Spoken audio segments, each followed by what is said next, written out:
les braves flancs n'aiment pas que l'on suive une autre route que. Non, les braves flancs n'aiment pas que l'on suive une autre route que. On ne trouve de Parisiens dans aucune autre espèce animale, sauf chez le chien. Aussi fait-il volontiers l'important qu'il se prend pour un être capital. Le professeur à la Sorbonne, le directeur de la communication ou l'animateur d'une émission de télévision culturelle tardive, dès qu'il se retrouve dans la rue, ne s'exprime plus qu'avec un vocabulaire extrêmement réduit. Chauffard! Non mais pétasse! Bobo assassin! Putain de tarasse! Et va mourir, plouc! En cas de nécessité, ils ont recours à l'injure suprême. Provincial! Le cycliste fait la course avec le roller sur les trottoirs pour être le premier à renverser le piéton.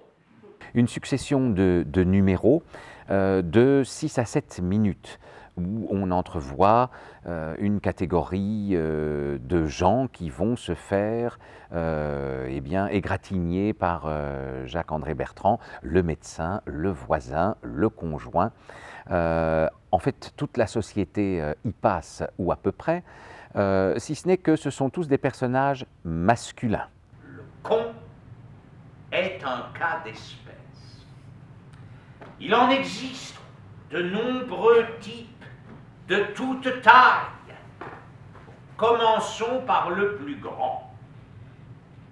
Vous avez sûrement un grand con près de chez vous. Dans sa formidable simplicité, s'il n'est pas forcément le plus con, eh bien, il est le plus grand. Mais il finit tout de même par lasser. Mais il n'est pas le seul. On risque de tomber aussi sur de petits cons, de gros cons, de vieux ou de jeunes cons, des cons comme un balai ou comme la lune, isolément ou en bande. Ce qui est jubilatoire pour un comédien, c'est que la palette de Jacques-André Bertrand est telle qu'il y a de l'humour. Bien sûr, on rit. Il y a un phrasé qui est très intéressant, avec lequel il joue, une ponctuation qui est très soignée. Et puis, il y a quantité de digressions par rapport à des auteurs du passé ou du présent qui sont chers à l'auteur, qui sont généralement en italique. Alors, pour le comédien, eh bien, il faut naviguer dans ce style, dans ce phrasé, et en même temps faire percevoir au public qui est toujours cultivé, toutes les digressions qui sont proposées, tous ces chemins de traverse par l'auteur. On a vu des tas de cons moyens consacrer leur vie aux entreprises les plus criminelles ou les plus idiotes, dans le seul but d'échapper à la moyenne et de finir par être considérés comme des gros cons. Le con moyen, non contrarié, a longtemps été employé dans l'infanterie, en première ligne, lors de batailles savamment planifiées. Parfois, on ne lui donnait même pas d'armes, seulement un tambour ou une cornemuse. On connaît bien Jean-Paul Sartre, l'enfer c'est les autres, mais en même temps on a besoin des autres, on ne peut pas vivre les uns sans les autres et on s'agace. Ma motivation principale c'est de faire quelque chose de pseudo-scientifique sur l'espèce humaine, c'est-à-dire qu'en même temps pas du tout scientifique, mais en se basant sur l'étymologie, qui est l'histoire un peu du langage, comment les gens sont qualifiés, sont catégorisés, et de le faire avec le sourire, oui, avec le sourire. Et un peu de misanthropie, parce que la misanthropie, enfin je prétends que le misanthrope se fait plus de soucis pour l'humanité que le philanthrope. Il faut cependant reconnaître que le sens du mot nous échappe. Le mot lui-même nous échappe souvent, d'ailleurs, dans certaines circonstances désagréables de la vie quotidienne. La vie est terriblement quotidienne. À des moments ou à des endroits où nous donnerions n'importe quoi pour être un peu seul, tranquille. Il arrive que le con lui-même vous traite de con. Non, ne vous êtes-vous jamais écrié, mais qu'est-ce que j'ai été con? Eh bien, selon certaines études, tout le monde est, a été, sera, un jour ou l'autre, une espèce de con. N'empêche. C'est la découverte que j'ai vécue avec Jacques-André Bertrand, pas seulement avec ce texte « Les autres, c'est rien que des sales types » ou « Les autres, c'est toujours rien que des sales types », avec Les sales bêtes, avec ses textes sur le mariage, avec Comment j'ai mangé mon estomac. Il y a toujours un humour qui est là et qui est un humour qui est fin, qui peut parfois être très drôle, très efficace, mais il y a toujours un style derrière qui est soigné et une élégance du rire. Le voisin est beaucoup plus insupportable que l'étranger. Ce n'est pas qu'il soit foncièrement plus mauvais, non, mais il est plus près.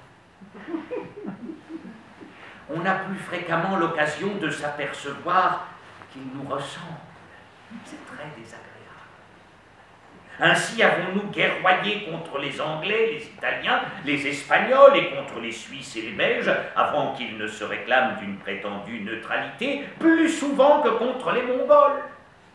Je ne dis pas que le voisin ne peut pas rendre service de temps en temps. Bon, le voisin peut être aimable, la voisine accorte, et même davantage. Mais enfin, le bon voisin est assez rare. On ne tombe pas sur des Saint-François à tous les coins de la rue d'Assise. C'est un vrai bonheur d'avoir rencontré ce comédien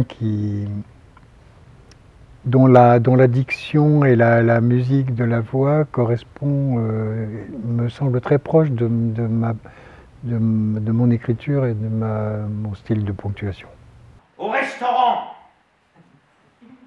le voisin de table parle haut et fort, de choses généralement dépourvues du moindre intérêt et sans avoir l'excuse d'être dur d'oreille.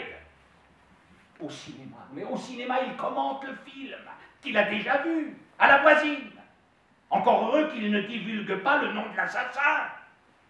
Le rire est le propre de l'homme, ça ce n'est pas Jacques-André Bertrand qui le dit, mais il fait souvent référence à l'un de ses maîtres qui est François Rabelais au XVIe siècle. Eh bien, ça nous permet de sortir de ce spectacle en ayant passé, que ce soit pour moi sur la scène ou que j'imagine avec le public, un bon moment où on a ri, on a appris des choses, on a réfléchi, et tout ça dans un bain de littérature. Le voisin de chambrée me discute jusqu'à point d'heure, ou bien il ronfle.